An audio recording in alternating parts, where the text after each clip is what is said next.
앞에 나가서 그러면서 피 묻은 칼을 내려놓고 그리고 간절히 기도하는, 하나님, 내가 무슨 일을 행했습니까? 주님이 나를 얼마나 사랑하셨는데 나는 이 사람을 용서 못하고 용서하지 못하고 죽였습니다. 그 순간에 모든 죄를 용서하시는 하나님의 평강이 확 밀려오면서 괜찮다, 그런 하나님의 용서의 음성이 들려올 거야, 안 들려올 거야? 안 들렸네. 근데 예수님은 그렇게 미워하는 것과 사람을 살인하는 것이 같은 뿌리이고 같은 감정 그리고 같은 것이라고 본 거죠. 근데 하나는 진전이 안 된 거고 하나는 진전이 완전히 된 거예요. 어느 한순간에 자기가 너무 많이 고통받은 사람을 보는 순간에 많이 이해하고 용서하며 살아왔는데도 울컥 솟아올라서 저 인간 정말 밉다라는 생각이 들어오는 것은 어떤 의미에서 인간이 피할 수 없는 연약한 부분에 속하는 것이기도 하다 이거예요.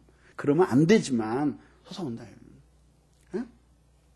그러니까 그런 생각이 떠오라도 아니야, 그리고 부정하고 나는 그럴 수 없어, 나는 그렇게 살아서는 안 돼, 이렇게 하고 있는 동안은 죄가 영향은 미치고 있는 거지만 지배는 아직 못하는 거야. 항거하는 동안에는 지배할 수가 없어요. 죄가 부시는 거예요. 근데 실제로 살인을 하는 거예요. 그럴 경우에는 이미 죄가 들어와서 지배하게 되는 거예요. 살인을 하고 나면은, 살인한 사람들이 얘기를 들어보면은 그렇게 담대해질 수가 없고 삶에 대한 애착도 사라진대요. 그러니까 범죄가 인간의 마음을 완고하게 한다고 말씀드렸잖아요. 그러면서 모든 가책감이나 이런 것들을 사라지게 만드는 거예요. 근데 이 가책감이라고 하는 건 뭐냐면, 죄책감이라고 하는 거는, 이게 좋은 의미로 보면 이 죄책감은 그 무모한 삶을 막는 마지막 브레이크예요. 자동차를 언덕에다 이렇게 세워놓으면 뒤에다 돌멩이를 받쳐놓잖아요. 브레이크 업 망가지거나 그랬을 때. 돌멩이 빼면은 정신없이 내려가서 길거리에서 노는 애들이고 뭐고 다 깔려 죽이면서 흘러내려가는 거예요. 아무도 막을 수 없어요. 그 마지막으로 받치고 있는 게 뭐냐면 죄책감이에요. 근데 이런 것들이 다 마비가 되어버리는 거예요. 어떻게 되면 죄가 파괴적으로 그 사람 속에서 영향력을 행사하면은 그런 놀라운 일들이 일어나는 거예요. 그래서 우리들이 죄를 죽여야 한다, 죄의 지배 아래 있다라고 할 때에 거기서 가리키는 죄는 전자의 죄를 가리키는 것이 아니라 후자의 죄를 가리키는 거예요. 후자의 죄를. 영혼의 죄가 아주 파괴적인 영향력을 행사하는 거죠. 그러면서 죄가 들어와서 죄를 짓게 되면 그 죄가 들어와서 아주 뿌리를 내리게 되는 거죠. 그러면 이제 어떤 일이 일어나요? 죄를 짓게 되면은 우선 마음이 둔해지죠. 그러니까 마음이 둔해지면 말씀을 깨닫는 것도 마음으로 깨닫는 거고, 그죠? 하나님을 향한 사랑을 느끼는 것도 마음으로 느끼는 거거든요. 주님을 위해서 이런 삶은 살지 말아야지, 이런 삶은 살아야지 하고 행동으로 옮기는 것도 마음을 통해서 하는 거거든요. 근데 그 마음이 죄를 지으면 순식간에 굳어지는 거예요. 그래가지고 하나님이 말씀을 해주셔도 그거를 못 듣는 거예요.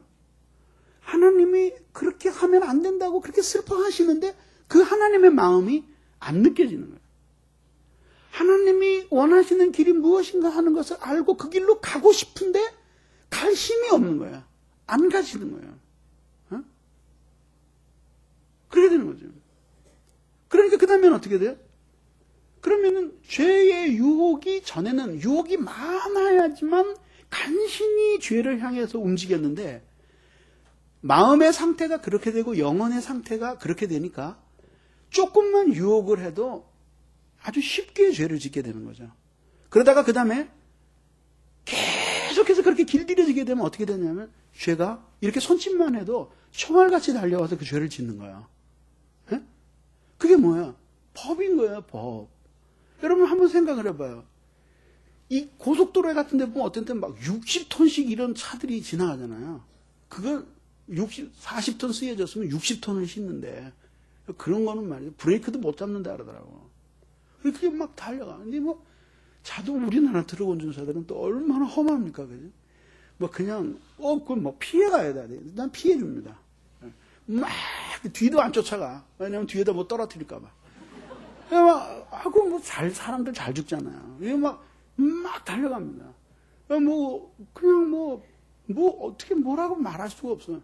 그런데, 미친 듯이 막 이러고 막 달려가는 거예요. 근데 뭐 좀 끼어들라 그러면 막 빵빵빵빵 그러고 말이지. 이러면서 막 난폭한처럼 가요. 저쪽에서 어떤 사람이 서서, 너 여기 서라 이거지. 그러면 그렇게 망나니처럼 달리던 차가 갑자기 브레이크를 탁 밟으면서 살살살살살살살살 가요. 그리고 차 딱 세워놓고 운전수가 내려가지고 딱 이런단 말이에요. 그 누구기 때문에 그래요? 경찰. 우리가 이러면 쓰겠어요, 안 쓰겠어요? 바보라 그러지. 경찰이 파란 옷 입고 말이야. 이렇게 딱 쓴다고. 왜? 이 손가락에 무슨 힘이 달린 게 아니라 뭐가 있어요? 법이 뒤에 존재해. 그럼 안 쓰면 쫓아가서 총으로 쏴버린다고. 그래갖고 가끔 총 맞잖아요, 사람들이. 총 쏜단 말이에요. 아니, 진짜 총 쏜단 말이에요.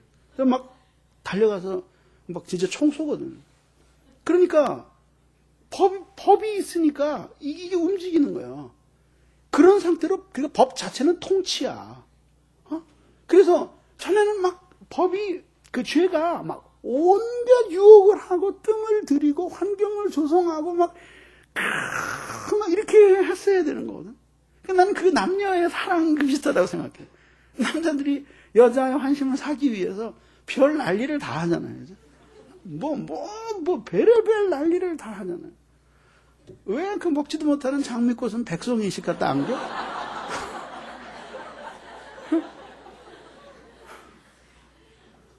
그 돈으로 차라리 영양제를 하나 맞춰주지. 그러고 말이지. 아니, 바쁜 세상에 사랑하는 아무 데서나 고백을 하면 되지. 그렇게 있고, 호수가 있고, 촛불이 있고, 그런 데 가야 돼? 처음엔 그렇게 힘들어요. 왜냐하면, 아직까지는 마음이 완전히 온 게 아니니까, 모든 환경을 조성해서 저항력을 최대한 감소시킨 다음에, 그 다음에 유혹을 하는 거예요. 그래서 일단 사랑을 하고 빠지게 되면, 그 다음에는, 전에는 말쓱하게 차려입고, 바자맛 바람으로 뛰어나와도 좋다는데, 전에는 한번 만나러 가도 되겠습니까? 전화해도 될까요? 이런 데서, 그러면 막 차 타고 날라서. 그리고 그 남자의 노예가 되는 거지.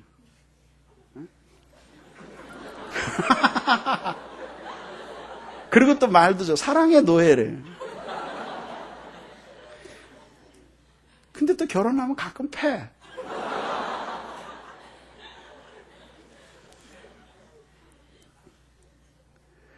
그렇게, 이 법이 있으니까, 그러니까 아주 쉽게 이러네.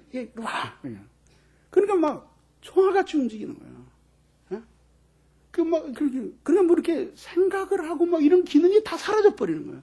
그리고 어떻게 했냐면, 불끈 솟아나는 욕망을 따라서 움직이는 거예요. 그게 뭐냐면, 짐승 같은 삶이에요. 짐승에게는 근신이라는 것이 없어요. 그러니까 욕망이 일어나면 그것이 바로 행동으로 나가는 거예요. 그런 삶이 되는 거예요. 그게 결국은 은혜 아래에 있지 않고 죄 아래에 있는 삶으로 그런 과정을 통해서 우리를 데려가는 것이다 이거죠. 그래서 영혼에 강력한 파괴력을 갖는 거예요.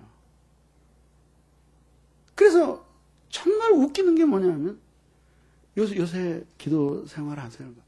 저 요새 저 기도 생활 잘 못합니다. 왜 그래서? 회사가 억수로 바쁘고요. 사업이 요새 정신이 없고, 집이 멀어가지고 가기만 하면 11시고. 전부 다 거짓말이야. 새빨간 거짓말이라고. 못하니까 안 하는 거예요. 못하니까 안 하는 거예요. 정말 신자가 은혜의 영향력 아래에 있을 때는요, 기도에 있어서 장소 문제 안 돼요. 길거리 걸어가면서도 하나님의 성품을 생각하면서 기도하면은 눈물이 펑펑 쏟아진다고. 전차를 타고 이 앉을 데도 없어가지고 이거 고리 잡고 그리고 쫙 이렇게 기도하면은 그냥 이 마음이 물같이 녹으면서 뭐 다음 정거장이 뭡니다 막 소리가 나오고 그래도 아무 상관없어요. 쏟아져 나오는. 그러면서 뭐냐 하면 자신의 영혼의 상태에 대해서 정직해지질 않는다 이거예요. 그게 위선자의 대표적인 본보기야 이거죠.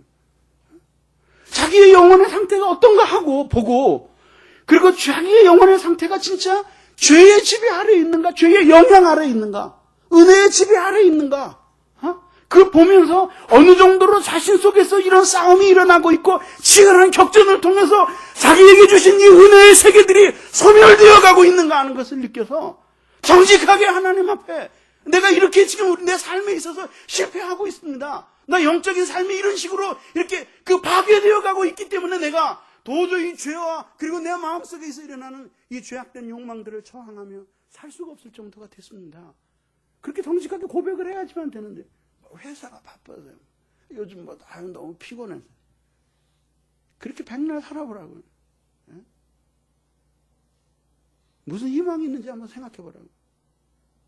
옛날에는 교회 바깥에서 남에긴 짐승 모양 죄 지으면서 살던 사람들이 이번에는 교회에서 교회 등록에 끈에 묶여서 잘 길들여진 짐승으로 죄 지으면서 사는 거예요. 겨우 그런 삶을 위해서 예수님께서 십자가에 못 박혀 죽으셨어요? 여러분들 가운데는 특히 하나님의 말씀에 있어서 정리가 됐다고 자부하는 사람들이 있는데 됐으면 뭐야? 하나님의 말씀에 정리가 된 그것이 여러분 자신들을 저절로 하나님의 은혜 아래 살도록 그렇게 내버려두지 않는다는 거죠. 깊이 생각해야 되는 것이에요.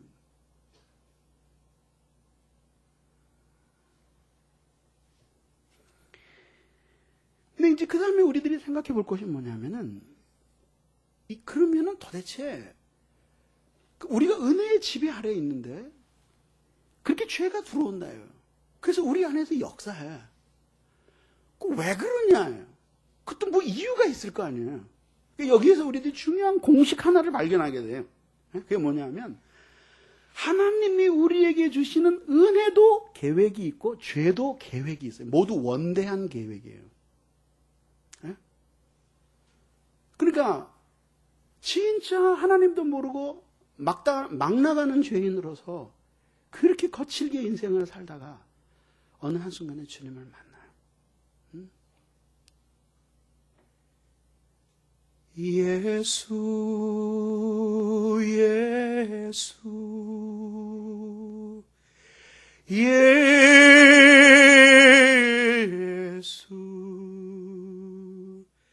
내 마음을 녹이셨네.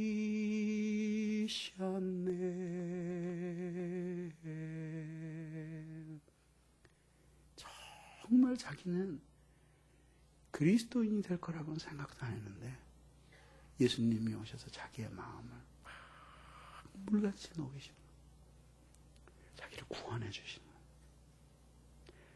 또 구원을 받은 이후에 자기의 죄와 악함을 인해서 정말 형편없는 삶을 살았었는데 어느 한순간에 하나님이 놀라운 회복을 주시는 거예요.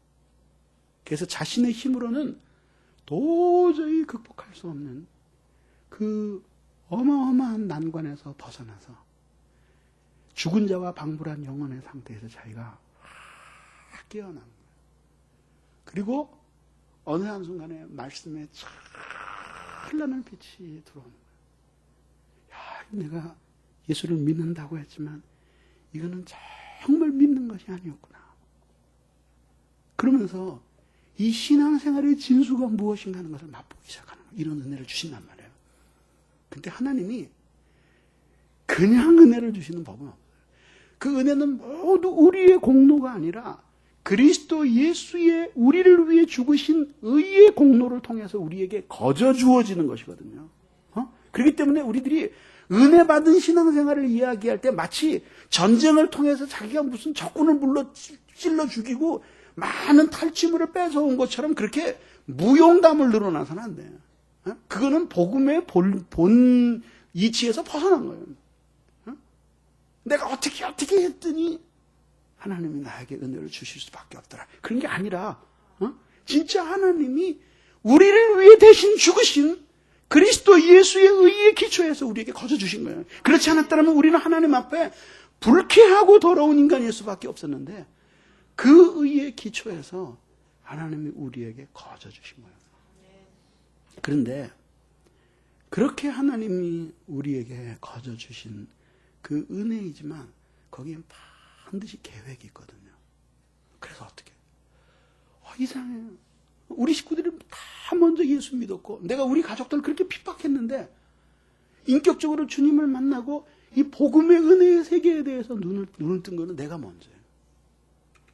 그 왜 하나님이 나에게 이렇게 깊은 은혜를 주셨을까? 알고 보니까 그 정말 불신자와 다름없이 신앙생활하는 내 가족들을 깨우치게 하기 위해서 하나님이 주신 거예요. 그렇죠? 인생의 막다른 길에서 벼랑 끝에 내몰려서 가다가 간 곳이 교회였는데 그렇게 나 혼자 예수 믿게 만드셔서 왜 그랬나 그랬더니 결국은 그 많은 세월 눈물을 흘리면서 가족들 구원하라고 나 예수 믿게 만드셔. 이런 하나님의 은혜에는 반드시 계획이 있잖아요. 죄도, 은혜도 그런 계획을 가지고 있는데 그 은혜만 받을 뿐만 아니라 그 은혜를 받음으로써 그 은혜를 가지고 하나님 앞에 되고 또 살고 해서 그 은혜를 통해서 나에게 이루고자 하는 원대한 계획을 이루어서 그래서 나는 상상할 수 없었던 영광을 하나님께 돌려드리게 하시려고 하나님께서 우리에게 그런 은혜를 베풀어 주시는 거거든요. 은혜가 그런 원대한 계획을 가지고 있듯이 죄도 원대한 계획을 가지고 있습니다. 그냥 우리를 한번 죄짓게 하기 위해서 우리를 유혹하고 우리 속에 죄가 기승을 부리는 것이 아니라 죄는 원대한 꿈을 가지고 있으니 즉 뭐냐 하면 죄의 지배가 모두 파괴되고 은혜의 지배가 서 있는 그 우리 마음의 정부를 영혼의 정부를 타도하고 실질적으로 죄의 반군들이 지배하는 혁명 정부를 세우려고 하는 것이 죄의 궁극적인 목적이에요. 그래서 그렇게 그 죄가 우리 속에 역사해서 혁명 정부 비슷하게 세워가지고 우리를 지배한다고 하더라도 정말 한 번 주님이 우리를 구원하셨는데 우리가 그렇게 억눌리는 죄의 지배 아래서 벗어나지 못하고 산다고 해서 우리가 천국 못 가는 건 아니죠. 그렇지만 누구도 그렇게 오랜 동안 혹은 일평생을 죄의 지배 아래서 평생 벗어나지 못하고 산 사람이 그럼에도 불구하고 자신은 구원을 얻은 사람이라고 확증할 수 있는 사람은 없다. 가봐야 한다.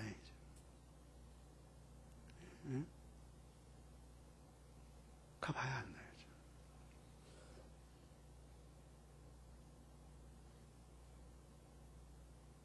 가봐야 한다.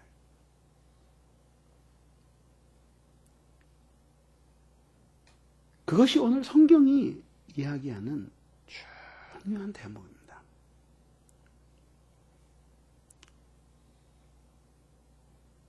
성경을 다시 한번 우리 보겠습니다.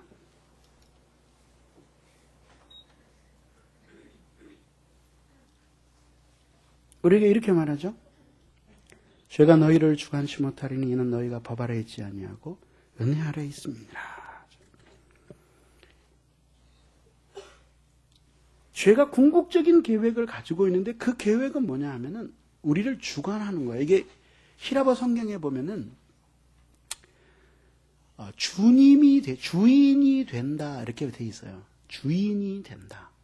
죄가 너희의 주인이 되지 못하리니. 그래서 영어 성경 NIV에는 shall be master 이렇게 나와요. 주인이 된다. 그래서 shall not be your master. 너희의 주인이 될 수 없다. 너희 위에서 너희를 다스리는 그런 주인이 될 수 없다. 근데 죄는 그런 소원과 원대한 계획을 가지고 신자들이 받아들일 수 있는 작은 죄부터 시작을 해서 그렇게 유혹을 하는 거예요. 그래서 신자들을 넘어뜨리는 거죠. 교회를 비가 오나 눈이 오나 20년, 30년 다닌 사람 보고 어느 순간에 와서 야, 오늘 교회 가지 말고 고스톱이나 치자. 그렇게 유혹을 할 때 신자가 나는 살면서 한 번도 그런 유혹 못 받아봤어요. 왜? 난 고스톱을 못 치거든. 그런 유혹 받지 않아. 말도 안 된다 그러죠. 그리고 교회 온다 해야죠. 그러니까 그런 식으로 유혹을 안 해요.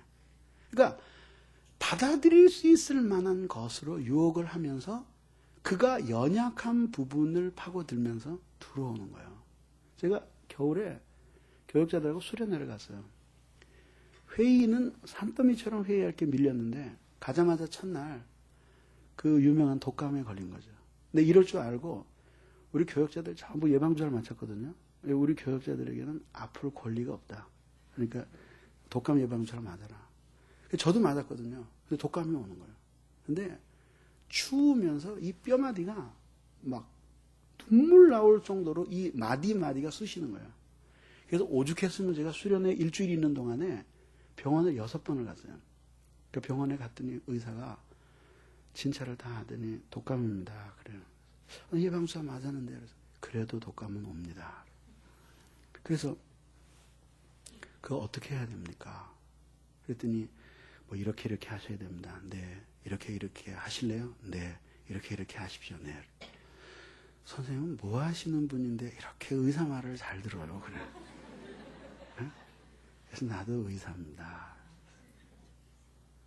당신은 몸을 고치고 나는 영혼을 고치는 의사인데 옛날에 대학교에 선생으로 있었습니다. 그러면서 약을 지어드려야 돼. 그래서 가격에 구애받지 마시고 의사로서의 소신을 가지고 지어주고 제가 약값은 더 드리겠습니다. 그랬더니 막 웃으면서 요새는 보험 안 되는 약이 없기 때문에 그렇게 말씀 안 하셔도 된대. 그러더니 뭐냐면 45,000원짜리 영양주사를 맞으래요. 몇 시간 걸리냐 그러니까 2시간 걸린대. 그래서 2시간이 문제야. 그래서 시간이 없는데 그러니까 그러면 안 됩니다. 그래서 맞겠어요. 딱 맞았더니 기가 막혀요. 15분 만에 이 막 뼈마디 쑤시는 게 안 쑤셔요. 그래서 의사 보고 이거 어떻게 이럴 수가 있냐 그러니까 설명을 해주는데 참 재밌어요. 그 뼈마디가 쑤시는 이유는 뭐냐면 독감 바이러스가 제일 약한 부분이 관절이랍니다. 거기에 가서 파먹는 거예요, 그걸. 근데 막 정신없이 파먹는데 그 약한 부분에서 별로 먹을 게 없다 이거지. 그러니까 막 바이러스가 막 늘어나면서 이제 마디마디 막 파먹는데 막 파먹어도 별로 입에 들어오는 게 없는데 맛있는 아미노산이 핏줄을 타고 쭉 들어오는 거야. 먹으러 가자. 그리고 전부 다 그러고 15분밖에 안 걸리는 거야.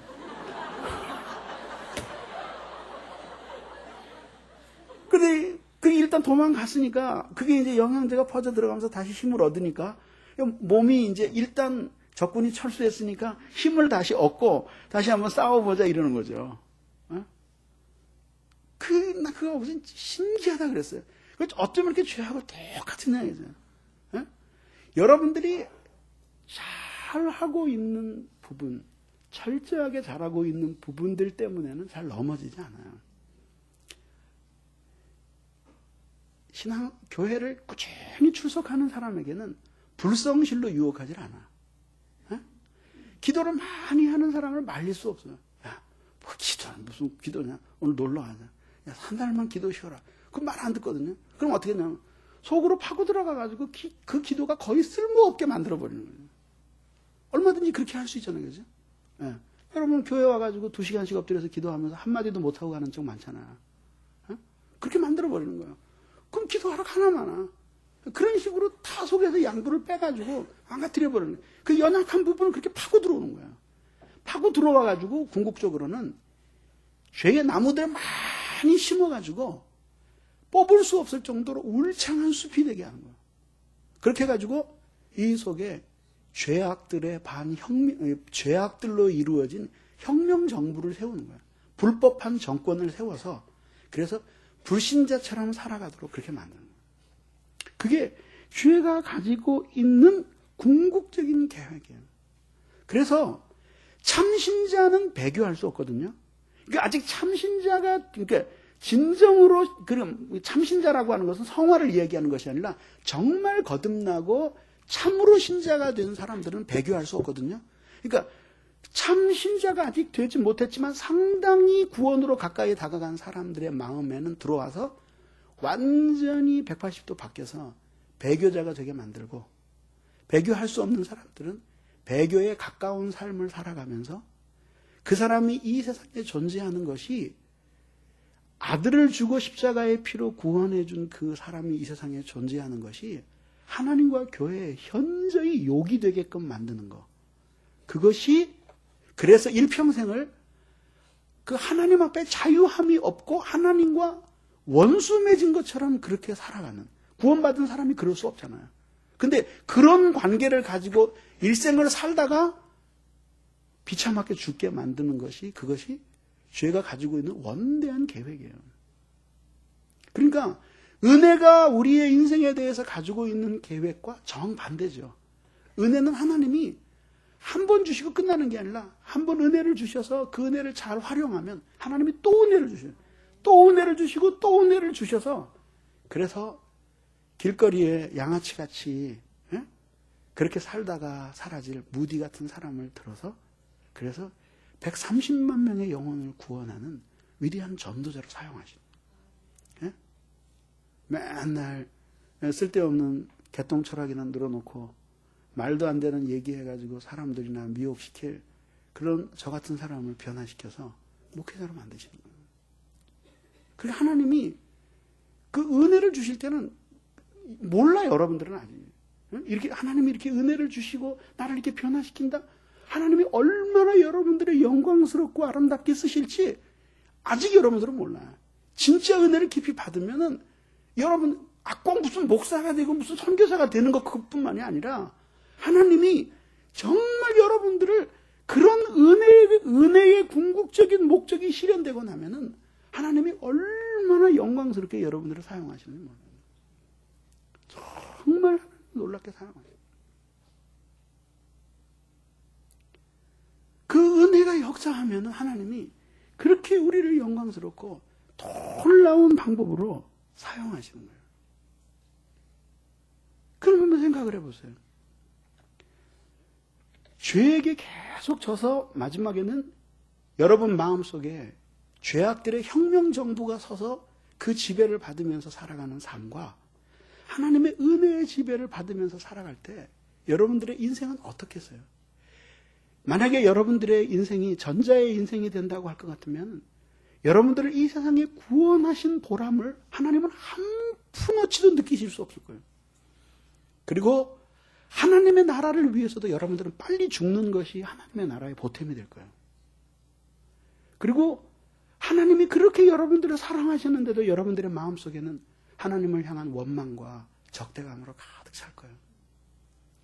주님이 그렇게 눈물겨운 사랑을 보여주셨는데도 한 번도 그 사랑 때문에 감격하고, 그래서 그 사랑 때문에 주님을 뜨겁게 끌어안고 펑펑 우는 사랑의 감격 없이 그렇게 살아가고, 교회에 도수장에 끌려가는 소처럼 매주일 어거지로 교회에 나오고 세상에 돌아가서 세상의 방식대로 살아보려고 하면 세상에서도 나를 받아주지 않아.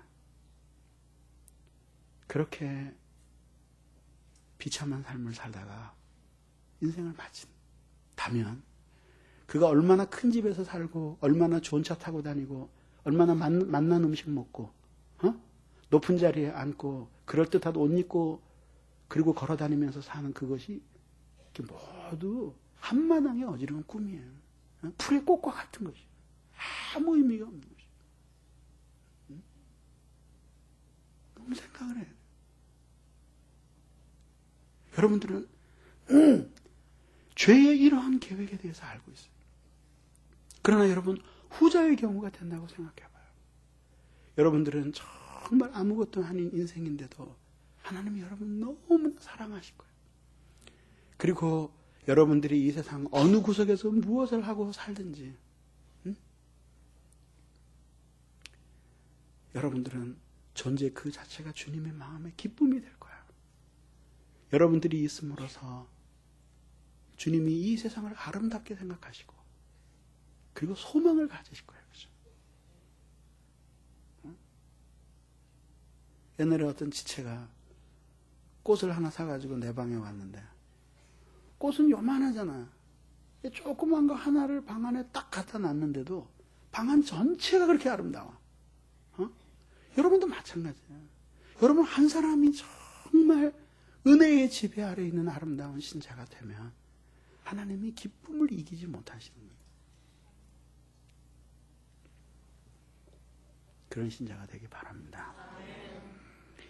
마지막으로 그러면 죄가 일단 마음에 들어오고 나면은 지배력을 행사하기 위해서 안간 힘을 쓰는 거거든요. 네. 그때 사용하는 두 무기가 있는데 하나는 속임수고 또 하나는 강제력이에요. 그래서 속임과 강압 이 두 가지를 가지고 조금 은혜 가운데 있는 신자에게 조금 들어와서 발판을 붙인 다음에 그 속임과 강압을 가지고 자기의 세력을 점점 확장해 가는 거예요. 웬만한 사람의 몸에 암세포가 있대요. 근데 10만 개가 넘지 않으면 문제가 별로 안 된대요. 근데 10만 개가 넘어 20, 30, 50 이렇게 되면 그게 어디에 정착하면서 주위에 있는 세포들을 암으로 정복해 가는 거예요. 마찬가지로 우리 속에 우리가 죄를 안 지을 수는 없거든요. 짓는 것이 나쁘지만은 짓는단 말이에요. 아까 얘기했듯이 마음으로 그렇게 누군가를 미워했다든지 더러운 생각을 품는다든지 물질에 대한 어떤 탐심이 있다든지 이런 것들 때문에 죄를 짓잖아요. 근데 짓는다고 할지라도 그것들을 즉시 정착을 하지 못하도록 처리를 하면 되는데 그걸 처리를 하지 못하고 부적절하게 내버려 두는 거예요. 그러면 거기서 뿌리를 딱 내리면서 쫙 하는 거예요. 그래서 여러분 그 여름에 말이죠. 국이나 찌개 같은 거 끓여놓고 이렇게 퍼먹다가 덮어놓고 그냥 가면 아침에 못 먹어요. 물을 조금 붓고 확 끓여버려요. 그렇게 놓고 뚜껑을 절대 열지 말고 그리고 보글보글 끓을 때 그 다음에 탁 끄고 들어가서 자면 아침에 일어나면 그대로 죽습니다. 왜? 혹시 들어갈 수도 있을지도 모르는 미생물의 균체들이 끓이는 과정에서 모두 죽고 뚜껑을 안 열었으니까 다시 들어가질 않은 거예요. 그러니까 음식물이 안전한 거죠. 똑같이 그렇게 처리를 들어왔어도 처리를 하면은 돼. 처리를 해서 내보내면 되거든요. 그러면은 되는데 처리를 제대로 안 하는 거예요. 그 처리를 제대로 안 하면 들어온 게 악한 생각이면 그 생각이 점점 뿌리를 내려서 그 죄를 짓고 싶은 욕망을 갖게 만들고 죄를 지었는데 그래서 영혼에 상처를 주었는데 그것을 처리를 안 하면 그 영혼의 상처가 덧나면서 더 많은 죄들을 짓게 되는 거죠. 그렇게 해서 죄는 지배력을 확대해 가는 거예요. 은혜도 마찬가지예요. 그 하나님이 한번 은혜를 주시잖아요. 오늘 이렇게 말씀에 깊은 은혜를 받았어요. 그럼 막 가슴이 막 너무 아프고 진짜 내가 죄의 지배 아래 살았던 인간이구나. 진짜 나 이렇게 살면 안 되겠다. 그리고 회개하니까 하나님이 거룩해지고 싶은 소망을 주셨어요. 그리고 지난 나의 죄도 용서해 주실 것이라는 믿음이 생겼어요. 주님의 뜻대로 살아야지 하는 마음이 생겼어요. 그게 뭐가 들어온 거예요? 죄로 가득 차있던 영혼에 은혜가 들어온 거예요. 가자.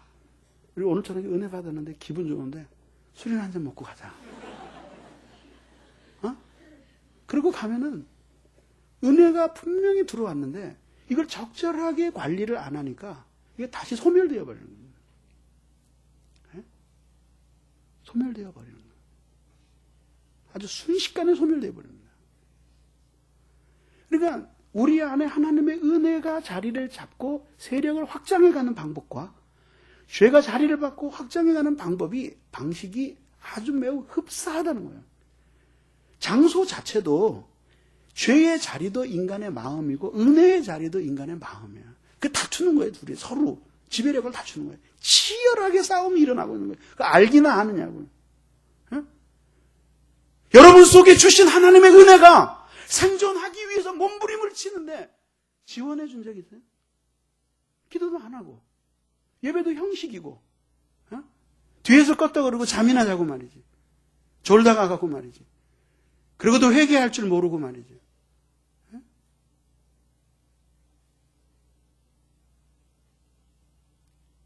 성경은 거의 읽지도 않고 탱탱이 읽지도 않고 말이죠. 순종하려고 애를 쓰지도 않고 뭐 자기 신앙생활에 대해서 주의를 기울이려고 하지도 않고 말이죠. 그렇게 하고 살아가니까 우군의 지원이 없는 거예요. 분명히 하나님께서는 은혜가 지배하도록 그렇게 원리를 세워놓으셨는데도 반군이 득세하는 거예요. 그런 정도만 하면 낫게 거기에다가 어떻게 불순종하는 삶을 사는 거예요. 악한 생각을 막 하는데도 내버려 두는 거예요. 제가 생각하니까 재밌는데 그리고 빠져들어가는 거예요. 그게 뭐냐면 죄악들이 자기 속에서 싸우는데 계속해서 무기 공급해 주는 거예요. 은혜 죽여버리라고 말이죠. 계속해서 무기를 공급해 주는 거예요. 그리고 그놈들 불러다가 막 퍼먹이고 말이죠. 웃어요. 웃음이 나와. 이게 지금 장난입니까? 그리고 뭐 하나님의 사랑이 어쩌고저쩌고. 분명히 기억해요. 이러한 영혼의 법칙, 생명의 법칙을 따라서 움직이는 사람들에게는 은혜와 긍휼이 물부터 쏟아져요. 이 한편의 설교를 듣고 기도함으로써 여러분들이 10여 년 동안 죄와 싸워서 이길 수 없는 어느 한순간에 그 죄의 심장부에 단검을 꽂을 수 있어요. 근데 그 원칙을 따라 살지 않으면 망상이에요. 하나님의 사랑.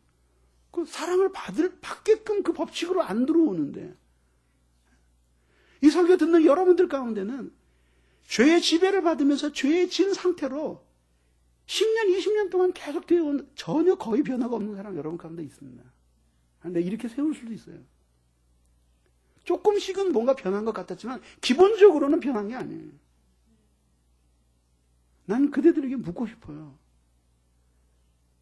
정말 주님을 나의 주님이라고 부를 수 있어요? 난 여러분 거듭난 게 정말 여러분 믿어져요? 하나님의 나라는 믿음으로 가는 나라지만 그 믿음은 진실한 믿음이어야 해요.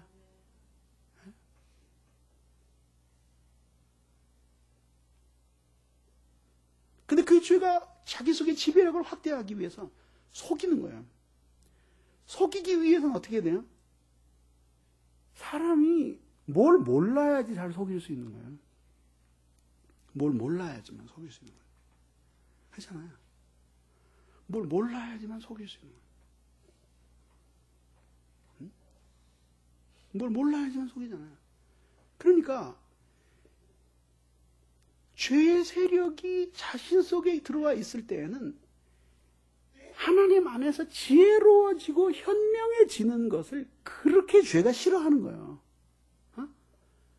그러니까 어떻게 해요? 예배 시간에 와가지고 굉장히 치명적으로 그 사람의 영혼에 중요한 말씀이 선포되는데 귀에 안 들어오는 거예요. 딴 생각을 하거나 그 다음에 껐다그러고 조는 거예요. 여러분 예배 시간에 그렇게 졸면 집에서 자요. 자. 예? 스윗녹이라는 청교도가 뭐라는 예배 시간에 그렇게 조는 사람들은 몸은 교회에 나왔지만 마음은 벌거벗고 침대에서 뒹구는 중이라고 그랬어요. 그게 여러분 뭐 하는 건지 알아요? 그게 여러분 속에서 치열하게 일어나고 있는 이 거의 말하자면은 치열하게 일어나는 그 싸움에 적군들에게 무기를 공급해 주는 거예요. 그리고 은혜의 우군들이 먹어야 할 도시락 뺏어서 적군들에게 나눠주는 거예요. 그리고는 뭐가 마음에 안 드네, 뭐가 기분이 나쁘네, 뭐가 어떠네. 그 백날 그러고 살아봐야 무슨 소용이 있어요. 여러분들이 영적인 생활의 법칙을 따라서 살지 않는데요. 예?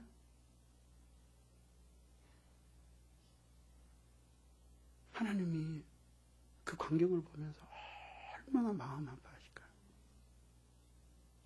응? 태만과 불순종을 이렇게 살아가는 속이는 거예요. 어떻게 속여요? 죄를 지어. 하나님이 금방 용서해 주실 거예요. 죄를 지으면 안 돼. 곤고하고 힘들어질 거야. 그러면 죄가 또 유혹을 하는 거예요. 야, 곤고하고 힘들어지는 건 사실이지만 이 죄를 통해서 맛보는 즐거움은 그거보다 훨씬 커. 어? 그러면서 유혹을 하는 거예요. 속이는 거죠. 처음엔 말도 안 된다 그러는데 자꾸 듣고 보니까 말이 되는 것 같은 거예요. 그러면서 속는 거예요. 그리고 스스로 자꾸 영적인 어두움을 택하는 거예요. 뭔가 이렇게 분명하게 자신의 영혼의 상태를 쪼개고, 그리고 무지와 죄악들을 드러내고, 그래서 뭔가 자기의 영혼을 수술하는 이런 것들은 싫다는 거예요. 그 어느 바보 같은 지체가 그런 얘기예요. 교회 다니기 싫다. 왜 그러냐 그러니까 예배 분위기가 너무 마음에 안 든대. 왜 안 해? 예배 시간에 사람들이 막 울고 그러는데 자기는 그런 분위기 싫고 이렇게 쾌활하고 좀 명쾌한 분위기였으면 좋겠대. 그래서 노래방에 가라. 머저리 같이 말이지. 멍텅구리 깡통이야. 영혼은 다 죽은 것이 말이지. 제가 어떻게 살고 어떻게 죽는지도 모르면서 말이지. 아니 분위기 보려고 교회 들어오느냐고. 그러면 말씀 들으면서 눈물 흘리는 성도들은 지금 분위기를 띄워주려고 그러는 거예요? 예? 그 바보 같은 소리를 해. 예? 아니 그 똑같은 거 아니야. 수술하려고 수술대 위에 누워있는데 안 받겠다고 갑자기 고무줄 호수고 보고 다 빼고 막 벌떡 뛰고 막 일어나. 왜 수술 받다 말고 일어나냐 그러니까 의사 가운 색깔이 마음에 안 들어. 그런 게 똑같은 거예요. 디자인이 말이지 마음에 하나도 안 들어요. 칼은 모양이 저게 뭐야 저게 촌스럽게 말이야.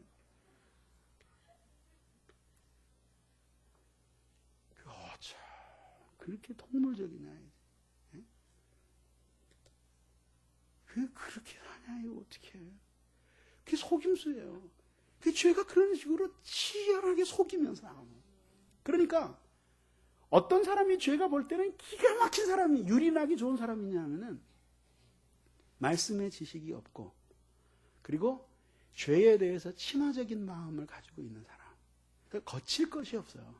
담대한 겁니다. 그러니까 막 이끄는 대로 무조건 가는 거예요.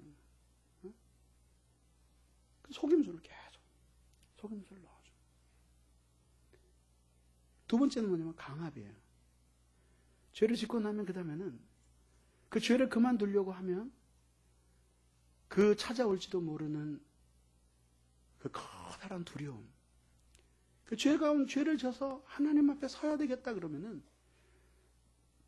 죄를 짓고 하나님 앞에 서면 하나님이 기다렸다는 듯이 너 왔냐 그러고 뜨겁게 안아주시는 건 아니잖아요. 아까 오늘 집사님이 기도하신 것처럼 말이죠. 그렇게 침묵하시는 가운데서 우리를 견디지 못해 하시는 하나님의 마음. 우리를 너무나 사랑하시기 때문에 아파하시는 그 하나님의 통증. 그런 게 있잖아요. 그런데 그런 것들을 못 견디는 거예요. 내가 하나님 앞에 서면 하나님이 나 본 척 안 하실 텐데 내가 하나님 앞에 혼자 서 있는 그 고통을 어떻게 이길까? 이러면서 죄가 강압을 하는 거예요. 그리고 그 강압 속에서 또 하나 강력한 건 뭐냐 하면은 자기가 이 죄 가운데서 떠나면 하나님 앞에 홀로 서야 된다는 두려움. 이 죄 가운데서 떠나면 더 이상 맛볼 수 없는 죄에 대한 즐거움. 이런 것들이 막 복합적으로 작용을 하면서 엄청난 무게로 다가오는 거예요. 그래서 끊을 수가 없는 거예요. 마치 이 마약 중독자들이 못 끊듯이 그게 못 끊는 거예요. 네, 여러분들에게 오늘 제시 하나 할게요. 그럼 오늘 설교 듣고 집에 가면서 하나님이 싫어하시는 건데 크든지 작든지 내가 계속하는 게 있다. 하나만 찾아내봐요. 그리고 그거 한번 그만두려고 한번 해봐요. 온 마음에서 반란이 일어납니다. 그걸 왜 그만두라 그러냐고 말이지. 그리고 못하겠다는 거예요. 머릿속으로 그만둬야 되겠다는 생각까지는 마음이 용납을 하는데 그렇게 움직이려고 그러면은 길길이 뛰는 거예요, 육신이. 말 안 들어요. 소심줄처럼 질긴 거예요, 그게. 여러분, 평범한 습관 하나 고치는 것도 그렇게 힘들잖아요. 담배 끊으면 살인도 한다 그러잖아요. 근데 이 죄에 대한 이 습성, 안일한 삶의 습성 이런 거는요, 그런 것과 비교도 안 될 정도로 죄의 뿌리를 내리고 있기 때문에 그 끊는 것이 너무너무 힘든 거예요. 안 끊어지는 거예요. 그게 힘으로 작용을 하는 거예요. 그러면서 우리를 강압하면서 그러면서 우리를 억압해오는 거예요. 그러나 우리는 확신을 가져야 돼요. 왜냐하면 여러분들이 죄에 많이 져서 거의 죄에 이끌려 다니는 삶을 산다고 하더라도 마음속으로 부르짖어야 돼요. 이건 있을 수 없는 일이다. 있을 수 없는 일이 일어난 것이고 이건 합당한 일이 아니라 당연한 결말이 아니라 일어날 수 없는 일이 일어난 거다. 어떻게 하나님이 다스리는 내 마음, 내 영혼 안에서 죄의 반군들이 들고 일어나서 혁명 정부를 세우느냐. 이건 말도 안 된다.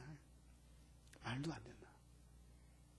그렇지만 일본이 우리나라를 먹은 거는 그게 말이 되는 거였어요?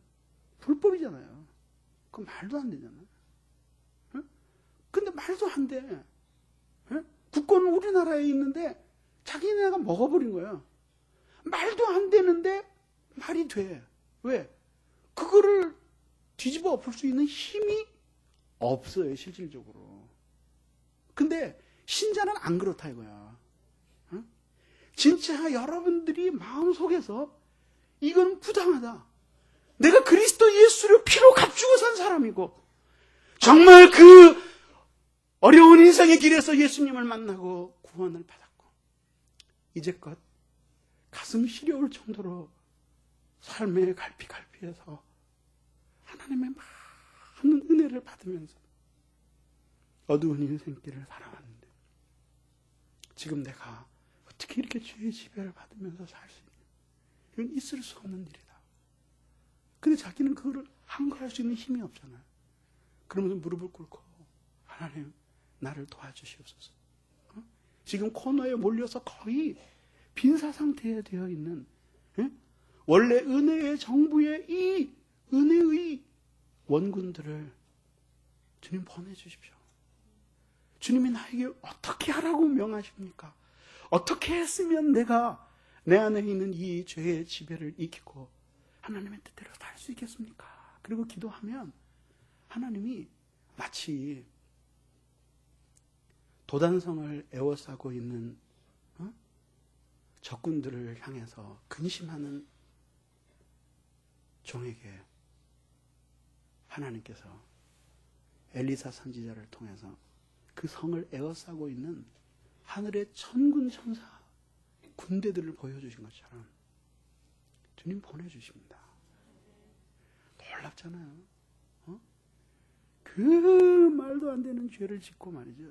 죄의 지배를 받는 정도가 아니라 완전히 삼킨 바 되어서 생명이라고는 눈꼽만큼 없었던 사람들이 깊이 회개하고 주님의 뜻대로 살려고 결심하고 하나님 앞에 기도하고 은혜 받으려고 하고 그러면 하나님이 순식간에 수십 년 동안 죄인의 괴수처럼 살았던 사람들을 완전히 그 죄를 몰아내버리고 그리고 어느 한순간에 하나님의 은혜의 지배를 받는 사람으로 바꾸어 놓으시다. 왜? 그게 원래 우리의 영혼의 모습이기 때문에 하나님께서 반드시 우리에게 그렇게 될 수 있도록 우리에게 변화를 주시는 거예요. 이게 바로 복음입니다. 그래서 말이죠. 이렇게 여러분들이 죄 가운데 있으면은 죄를 많이 짓잖아요. 그러니까 자꾸 회개할 일이 많이 생기잖아요. 근데 하나님이 그렇게 많이 회개를 해도 한 번도 이 죄는 하나님이 나를 용서해 주셨다라고 하는 시원한 기쁨이 밀려오지 않는 거예요. 근데 그런 거 기도해봐야 소용없다. 예? 그러니까 용서를 받는 것이 중요한 게 아니라 실제로 여러분들을 지배하고 있는 이 죄의 세력들이 약화되고 타파되는 거예요. 그래서 우선 중앙청부터 점령하고 이렇게 올라와가지고 은혜의 이 군대들이 깃발을 꽂고 다시 이렇게 기본적인 질서를 잡아나가야 돼. 시간이 걸린다 얘기죠. 그래서 오늘 저녁에 모든 문제를 해결해 보려고 그러면 안 돼. 이거는 지금 오늘 설교한 이 교리는 오늘 겨우 이 전체 교리의 예고편에 불과한 거예요. 그럼 어떻게 해야 되겠어요?